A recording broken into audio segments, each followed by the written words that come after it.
मुरली अमृत की धारा है धारा, जो देती दुखों से किनारा।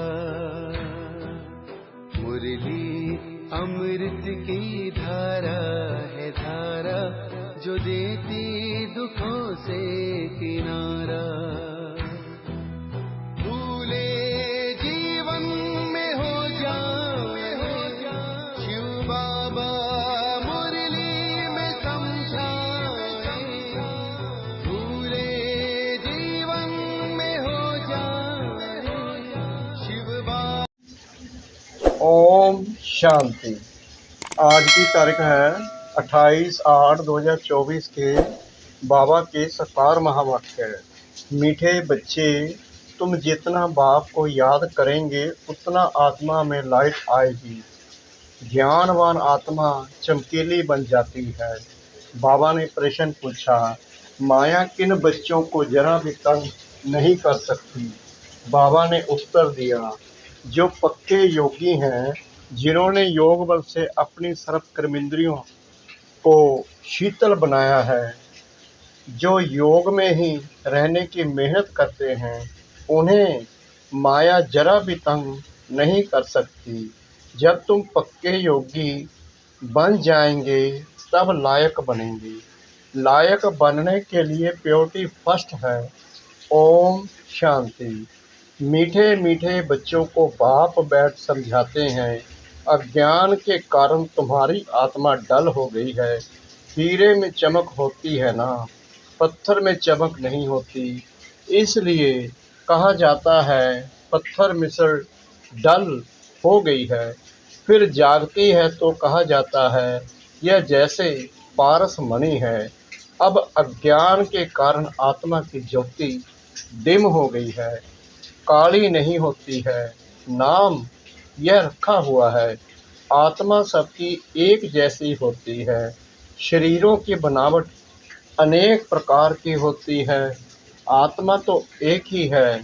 अब तुम समझते हो हम आत्मा हैं, बाप के बच्चे हैं। ये सारा ज्ञान था, वह फिर धीरे धीरे निकल गया है। निकलता निकलता आखिरीन कुछ नहीं रहता तो कहेंगे अज्ञान। तुम भी अज्ञानी थे, अब ज्ञान के सागर से ज्ञानी बनते जाते हो। आत्मा तो बहुत सूक्ष्म है, इन आंखों से देखने में नहीं आती। बाप आकर समझाते हैं, बच्चों को नॉलेजफुल बनाते हैं, तब सुजाग होते हैं। घर घर में सोजरा हो जाता है। अभी घर घर में अंधियारा है, अर्थात आत्मा डिम हो गई है। अब बाप कहते हैं मुझे याद करो तो लाइट आ जाएगी, फिर तुम ज्ञानवान बन जाएंगे। बाप किसकी गिलानी नहीं करते हैं, यह तो ड्रामा का राज समझाते हैं। बच्चों को कहा है ना, यह तो सब मूढ़मती हो गए हैं। कौन कहते हैं? बाप। बच्चे, तुम्हारी कितनी सुंदर बुद्धि बनी थी श्रीमत पर, अभी तुम फील करते हो ना, तुम्हें ज्ञान मिला है। ज्ञान को पढ़ाई कहा जाता है। बाप की पढ़ाई से हमारी ज्योति जग गई है। इनको ही सच्ची सच्ची दीपावली कहा जाता है। छोटेपन में मिट्टी के दीपक में तेल डाल ज्योति जगाते थे, वह तो रस्म चलती रहती है, उनसे कोई दीपावली नहीं होती। यह तो आत्मा जो अंदर है वह डिम हो गई है, उनकी ज्योति आकर बाप जगाते हैं। बच्चों को आकर नॉलेज देते हैं, पढ़ाते हैं। स्कूल में टीचर पढ़ाते हैं ना, वह है हद की नॉलेज, यह है बेहद की नॉलेज। कोई साधु संत भी पढ़ाते हैं क्या? रचेता और रचना के आदि मध्य और अंत की नॉलेज कब सुनी? कभी कोई ने आकर पढ़ाई जाकर देखो, कहाँ ये नॉलेज पढ़ाते हैं? सिर्फ एक बाप ही पढ़ाते हैं, तो उनके पास पढ़ना चाहिए। बाप अनायास ही आ जाते हैं, ढिंढोरा थोड़ी पीटते हैं कि मैं आ रहा हूँ। अनायास ही आकर प्रवेश करते हैं वह आवाज़ तो कर ही नहीं सकते जब तक उनको ऑर्गन्स ना मिले। आत्मा भी ऑर्गन्स बगैर आवाज़ नहीं कर सकती। शरीर में जब आई है तब आवाज़ करती है। तुम समझाओ तो कोई मानेंगे नहीं। बच्चों को जब यह नॉलेज दी जाती है तब समझते हैं यह नॉलेज एक बाप के सिवाय कोई दे ना सके। विनाश का साक्षात्कार भी कोई चाहते थोड़ी हैं, यह बाप ही आकर कराते हैं। ड्रामानुसार पुरानी दुनिया अब खत्म होनी है, नई दुनिया स्थापन हो रही है। जिनको बाप से नॉलेज लेनी है वह आते रहते हैं। कितनों को ज्ञान दिया होगा अनगिनत। गांव-गांव से कितने ढेर आते हैं। यह आत्माओं और परमात्मा का मेला एक ही बार लगता है, संगम युग पर ही आते हैं। बाप आकर नई दुनिया स्थापन करते हैं। जिनकी ज्योति जगाते हैं वह फिर जाकर औरों की ज्योति जगाते हैं। अभी तुम सबको वापस जाना है, इसमें बुद्धि से काम लेना होता है। भक्ति मार्ग में तो है अंधियारा, ज्ञान देने वाला तो एक बाप चाहिए, वह आते ही हैं संगम पर। पुरानी दुनिया में ज्ञान मिल न सके, मनुष्यों को ख्याल में है अभी तो 40,000 वर्ष पड़े हैं, बिल्कुल ही घोर अंधियारे में हैं। समझते हैं 40,000 वर्ष बाद भगवान आएगा, जरूर आकर ज्ञान दे सदगति करेंगे। तो गोया अज्ञान है ना, इनको अज्ञान अंधियारा कहा जाता है। अज्ञान वालों को ज्ञान चाहिए, भक्ति को ज्ञान नहीं कहा जाता है। आत्मा में ज्ञान है नहीं, परंतु डल बुद्धि होने कारण समझते हैं भक्ति ही ज्ञान है। एक तरफ कहते हैं ज्ञान सूर्य के आने से सोजरा होगा, परंतु समझते कुछ नहीं। गाते हैं ज्ञान सूर्य प्रगटा, जिसके लिए कहते हैं ज्ञान सूर्य कब आया यह कोई नहीं जानते। पंडित आदि होगा तो कहेगा जब कलयुग पूरा होगा तब सोजरा होगा। ये सब बातें बाप आकर समझाते हैं। बच्चे नंबर वार समझते हैं। टीचर बच्चों को पढ़ाते हैं, एक रस तो बच्चे नहीं पढ़ेंगे। पढ़ाई में एक रस मार्क्स कभी होती नहीं। तुम जानते हो कि बेहद का बाप आया हुआ है। अब पुरानी दुनिया का विनाश भी सामने खड़ा है। अभी ही बाप से ज्ञान लेना है और योग भी सीखना है। याद से ही विक्रम विनाश होंगे। बाप कहते हैं इस संगम पर ही आकर इस शरीर का लोन लेता हूँ, अर्थात प्रकृति का आधार लेता हूँ। गीता में भी यह अक्षर है और कोई शास्त्र का नाम बाबा नहीं लेते हैं। एक ही गीता है, यह है ही राजयोग की पढ़ाई, नाम रख दिया है गीता। इसमें पहले पहले लिखा है भगवानुवाच। अब भगवान किसको कहा जाता है? भगवान तो है निराकार, उनको अपना शरीर तो है नहीं। वह है निराकारी दुनिया जहाँ आत्माएं रहती हैं। सूक्ष्म वतन को दुनिया नहीं कहा जाता। यह है स्थूल साकार दुनिया, वह है आत्माओं की दुनिया। खेल सारा यहाँ चलता है। निराकारी दुनिया में आत्माएं कितनी छोटी छोटी हैं, फिर पाठ बजाने आती हैं। यह ख्यालात तुम बच्चों की ही बुद्धि में बिठाए जाते हैं, इसको ही ज्ञान कहा जाता है। वेद शास्त्र को कहा जाता है भक्ति, ज्ञान नहीं। तुम्हारी साधु सन्यासियों से इतनी भेंट नहीं हुई है। बाबा का तो बहुत संग रहा है, बहुत गुरु किए हैं। पूछा जाता है आपने सन्यास क्यों किया, घर बार क्यों छोड़ा? कहते थे विकार से बुद्धि भ्रष्ट हो जाती है, इसलिए घर बार छोड़ा। अच्छा, जंगल में जाकर रहते हो, फिर घर बार की याद आती होगी। बोला हाँ, बाबा का तो देखा हुआ है। एक सन्यासी तो फिर वापस घर भी गया था, यह भी शास्त्रों में है। मनुष्य वानप्रस्थ अवस्था में तब जाते हैं जब आयु बड़ी हो जाती है। छोटी आयु में तो वानप्रस्थ ले न सके। कुंभ के मेले में बहुत छोटे छोटे नांगे लोग आते हैं, दवाई खिलाते हैं, जिससे कर्मेंद्रियां ठंडी पड़ जाती हैं। तुम्हारा तो है योग बल से कर्मेंद्रियों को वश में करना। योग बल से वश होते होते आखिरीन ठंडी हो ही जाएंगी। कई कहते हैं बाबा माया बहुत तंग करती है। वहाँ तो ऐसी बात होती रही। कर्मेंद्रियां वश तब होगी जब योग में तुम पक्के होंगे, कर्मेंद्रियां शांत हो जाएंगी। इसमें बड़ी मेहनत है। वहाँ ऐसे छी काम होते नहीं। बाप आए हैं ऐसे स्वर्ग धाम में ले जाने, तुमको लायक बना रहे हैं। माया तुमको नालायक बनाती है, अर्थात स्वर्ग व जीवन मुक्ति धाम में चलने लायक नहीं, तो बाप बैठ लायक बनाते हैं। उसके लिए प्योरिटी है फर्स्ट। गाते भी हैं बाबा हम पतित बन पड़े हैं, हमको आकर पावन बनाओ। पावन माना पवित्र गायन भी है। अमृत छोड़ विष काहे को खाए, उनका नाम विष भी है। जो आदि मध्य अंत दुख देता है, यह भी ड्रामा में नूंद है। बाप कितना बार आए हैं, तुम बच्चों से आकर मिले हैं। तुम्हें कनिष्ठ से उत्तम पुरुष बनाया जाता है। आत्मा पवित्र होती है तो आयु भी बड़ी हो जाती है। हेल्थ वेल्थ और हैप्पीनेस सब मिल जाती हैं। यह भी तुम बोर्ड पर लिख सकते हो। Health wealth happiness for 21 generation 1 second. बाप से ये वर्षा मिलता है 21 जन्मों के लिए।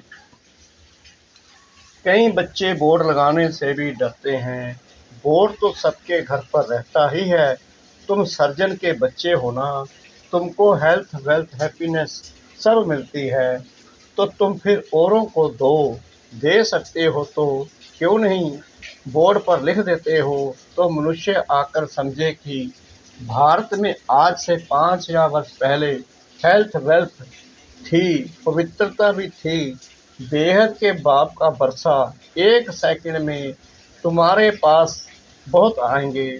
तुम बैठ समझाओ। यही भारत सोने की चिड़िया थी, इन्हों का राज्य था, फिर यह कहाँ गए। 84 जन्म पहले यह लेंगे। यह नंबर 1 है ना, यही फिर लास्ट में आते हैं। बाप कहते हैं अब तुम्हारा 84 का चक्कर पूरा हुआ, फिर शुरू होना है। बेहद का बाप ही आकर यह पद प्राप्त कराते हैं। सिर्फ कहते हैं तुम मुझे याद करो तो पावन बन जाएंगे।